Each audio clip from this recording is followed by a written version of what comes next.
So I had a God. I didn't necessarily have a relationship with God, and I had a lot of preconceived religious ideas and notions in my mind that had accumulated over the years. But this was the beginning of a journey, I guess. In my depression, I remember like crying out to the Lord, like, I need somebody to talk to about these things on my heart. And it would have been third year of uni. And I remember going to a party and I met a guy that's one of my best friends. And when we met at a party, we just clicked from day one. And he was a drug dealer. So me in the state where I was, we had a lot of fun. We partied together. We became best friends. And, we partied really, really hard. And it wasn't for like 6 months, I think, 7 months, that we came home one night after partying. It was in the late hours, wee hours of the morning or whatever. And I don't know how we got onto the topic or onto the subject, but we just started speaking about God. And about that, everything just sort of came out and we opened up. And it was so amazing because it was then that we realized that both of us had prayed about 6 months earlier, basically at the time that we met, around then, for God to bring somebody into our lives that we could talk to about these things on our heart. And it just took us 6 months to finally realize that, hey, this was a divine meeting, a divine relationship, and there was plan and purpose in it. And from then on out, it was just the Lord was working on us, and we had somebody to talk to about these things, and we were growing together in the Lord. And it was amazing to finally have somebody that I could reveal the inner things of my heart, the dark things. And his testimony, of coming to the Lord, just powerfully shook me, because him being a drug dealer, he actually ended up getting caught with a fair amount of narcotics, I guess, on him. And the transformation that took place was mind-blowing.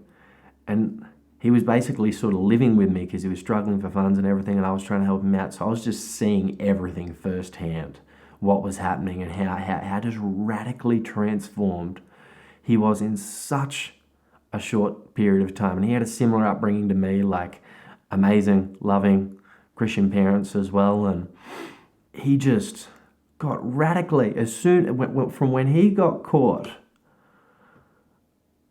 it was just like the Lord just flipped a switch in him, and everything that he sort of just valued and everything was just flipped upside down, and his character was just, he was I said my mother was a living testimony. This was the next living testimony in my life. I saw it. I could deny God intellectually, but I could not deny God in my mother's life and now in his life. It was radical. And his testimony just blew me away. Being through it all, it was incredible. So the circumstances of him coming back to the Lord were just mind-blowing. He, his court case. I remember he went to his court case and he got it was a high level of court as well. So when he went there, the persecutor, the police officer that came there to persecute him, was somebody he knew from his childhood or something. And they get there and the guy's just I cannot stand against this man and persecute him because I know that he's a good man deep down. And just testified of the goodness, of this man, and that he doesn't understand or comprehend how he's there right now. And he got so involved and engaged within the church, and the reconciliation that took place in his family with him and his father and his mother, who he'd distanced himself from over the past few, it was so incredible. And his father spoke of and testified of the transformation that had taken place at this court place. And like the judge is in tears. The person writing down everything is in tears. And like at the end of it, like they were expecting like, there could have been like jail time was a serious possibility. A lot of community service, big fines, like that was just what they were going in expecting. And the judge at the end of it just reckons like, no, nothing, you know? Nothing. I think he got like a criminal record and that was it. There was like no fine, no work, nothing. And she was just like, I am like honored and so incredibly, like she's saying she's incredibly blessed for the fact, and she knows wholeheartedly that you are one of the rare few cases that ever come through this room that I can honestly look at them and say, I know that I will never see you back in here again.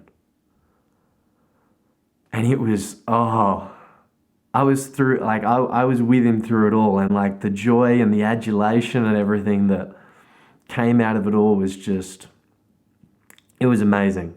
The Lord's hand was in that so powerfully and so profoundly, and it rocked my world as well.